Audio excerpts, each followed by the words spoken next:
When my stepbrother's knife pierced my shoulder, I didn't scream. I just stared at my mother, waiting for her to move, to care, to do anything. She didn't. She only sighed and said, "Alara, stop being so dramatic. That's my name, Alara Vance." And that night, while my blood hit the kitchen floor, I realized something I should have known long ago. In my family, cruelty wasn't a mistake. It was tradition. What none of them knew was that every second of their laughter was being recorded. The rain had been whispering against the windows all night. That soft Portland drizzle that never really stopped, only shifted between mist and memory. From upstairs, the air smelled faintly of cedar and old wine. I had just returned from a late shift, my mind heavy but calm until a low, uneven laugh drifted from the living room below. At first, I thought it was the television, but when I stepped down the staircase, the light spilling from the kitchen revealed something else entirely. Julian sat hunched over the counter, surrounded by empty beer bottles. His head hung low, but his voice was sharp, restless. My mother and stepfather watched from the couch, their faces composed, almost rehearsed. My mother's tone was soft, weary. She told me to leave it alone, not to embarrass him. Said he was sensitive. The words cut through the room colder than the rain outside. I reached for the bottle in Julian's hand, but he jerked it back, eyes glassy, pupils drowning in something darker than alcohol. His mouth twisted into a grin that didn't belong to him. He spat out his resentment, called me self-righteous, said I thought I was better than him. Before I could answer, he stood, the kitchen light catching on the blade in his hand. The motion was clumsy, but the intent was clear. The world narrowed to the flash of steel, the quick chill that split my shoulder open, and the strange silence that followed. I remember falling, hearing the sound of glass shattering and my own breath breaking apart. Somewhere behind me, my mother's laugh, short, nervous, hollow, filled the room. She said something about me making things worse again. Her voice detached, almost bored. The blood on the floor was warm against my palm. My fingers trembled, searching for the watch on my wrist. I pressed down on the side button. Echo 4 engaged. A soft green light flickered once and the house went dead quiet as if even the walls were holding their breath. Then everything went black. They didn't know that the silence wasn't empty. Every sound, the laughter, the slur of his voice, the weight of that moment was already being captured, sent somewhere they could never touch. As darkness closed in, one thought steadied me. If they wanted to call it an accident, I'd let the data speak for me. 2 days after the knife, I woke in a hospital room that smelled of bleach and rain. My mother sat beside me, hands wrapped around mine, telling me I'd just fallen, that Julian found me in time, that I shouldn't turn an accident into something ugly. I didn't answer. The nurse brushed my wrist, unaware the dried blood on my watch held a secret. Echo 4 had already sent everything to the DOJ cloud. The sounds, the laughter, the truth, while the machines hummed. My mind drifted back 6 months. I was working in Portland at the DOJ Forensics Lab. A job my family never understood. Mom said men didn't like ambitious women. Julian didn't have a job at all. He drank, gambled, lived off her sympathy. Failure made him lovable. Effort made me unbearable. One afternoon, I came home and found him at my desk, my laptop open. He said he was watching something. I believed him until a week later. The department suspended me for a data breach. Witness identities from my case had been leaked under my login. When I told my mother, she smiled and said, maybe the time off would be good for me. It didn't take long to find the truth. Julian owed $50,000 to an online gambling ring. A data broker named Leo Kane had bought the stolen files from him, not realizing he'd sold the identities of protected witnesses. Reporting it would mean prison for Julian and permanent exile for me. I printed the internal report, sealed it, and locked it in my safe. I'd learned from them how silence works, but this time it would be legal, deliberate, and recorded. If they wanted to live inside lies, I'd let the system expose them in its own time. 2 weeks later, I drove back to Forest Heights. The house looked peaceful, polished, pretending. Breakfast smelled like burnt toast. Mom talked about her yoga group. Marcus read the weather. Julian scrolled through his phone. No one asked about my suspension. When I started to speak, Mom smiled and said, "Peace mattered more than truth." I started watching instead of talking. Julian took late-night calls. Mom hid unpaid bills beneath the rug. Marcus avoided me like eye contact might burn. One night, I passed Julian's room and heard him whisper, promising to send a name for cash. I recorded it. The voice on the other end mentioned the Kellerman case, the same one that had cost me everything. The next morning, I confronted Mom. She went pale, stammered that Julian hadn't meant to, that he was only helping me with debts. I told her I had none. She sighed and said I was too sensitive. That phrase landed softer than a slap, but cut deeper. I smiled. She hadn't changed, but I had.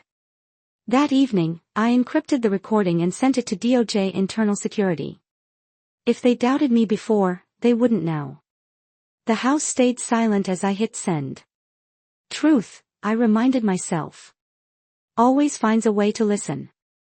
A week after discovering what Julian had done, the house smelled of burnt coffee and pretense. Everyone moved as if under glass, fragile, rehearsed. At breakfast, my mother hummed softly while Julian sat at the table, head bowed in false repentance. He said he was sorry for upsetting me. His voice was smooth, too careful. I didn't respond. My fingers brushed the scar beneath my shirt. The silence between us as sharp as any blade. That night, I was sorting through old case notes when a flash of light hit my desk. Julian was behind me, his eyes darting toward my screen. He said he only wanted to read the news. I pulled the laptop back and a warning filled the monitor. Unauthorized access attempt. DOJ cloud. My chest went cold.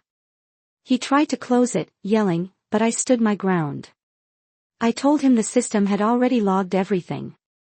He threw the laptop, shouting that I thought I was better than everyone, that all I cared about were rules.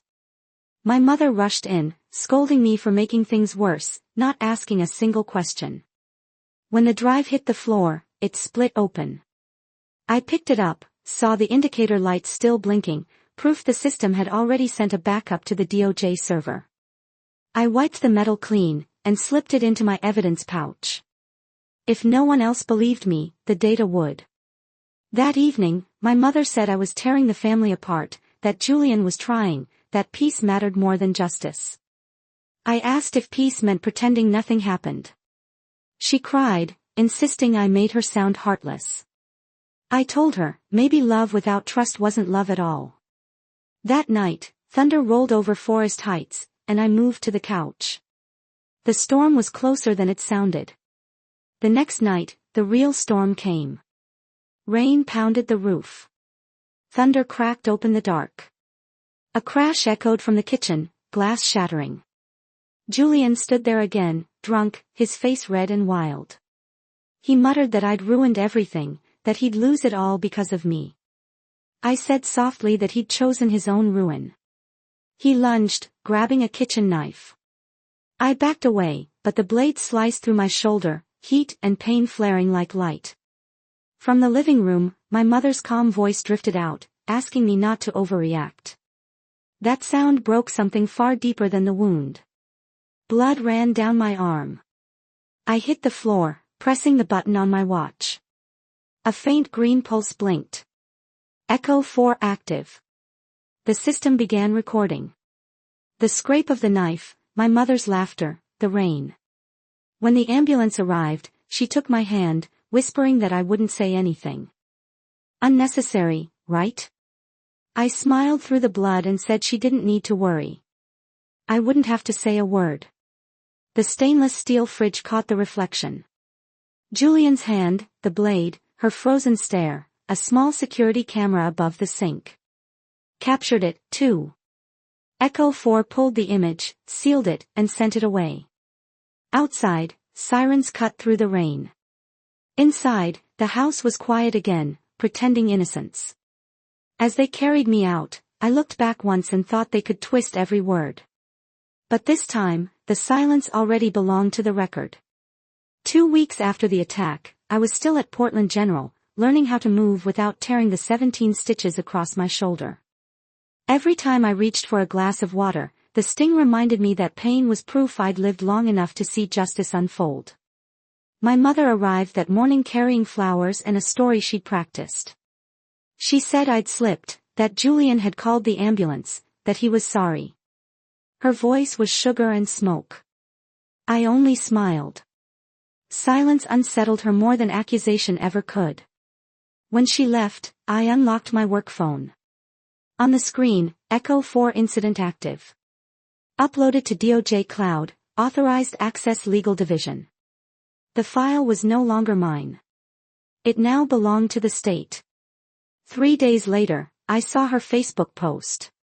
She thanked God for saving me from a kitchen accident and begged people not to judge Julian too harshly. Beneath it, Julian had posted a photo with his dog, captioned "Family First." I didn't feel anger. I took screenshots instead. Exhibit B for a case already building itself. That afternoon, while rain streaked the hospital window, a woman stepped into my room, gray suit, black umbrella, and eyes sharp enough to cut glass. She introduced herself as Isabella Reed, legal counsel for the state of Oregon. She told me she'd been assigned to represent me as a government employee assaulted during active service. I said it was a family matter. She opened a red DOJ folder and said quietly, "Not anymore." Echo 4 reclassified it as a state-level felony. She explained that when the signal activated, it synced every camera within 20 m. One captured the blade's reflection in the kitchen steel. Another caught laughter in the background. She said she didn't need belief. She had data. I asked if she trusted me. She replied that data already had. As she left, her voice was calm. Absolute. We don't need them to believe you. Elara, we just need the record, too. I watched her walk away, rain catching the hem of her coat. Outside, Portland blurred into gray. But somewhere beneath the ache, something fierce began to burn. The quiet war had officially begun. A month later, I walked into the Multnomah County Courthouse beside Isabella.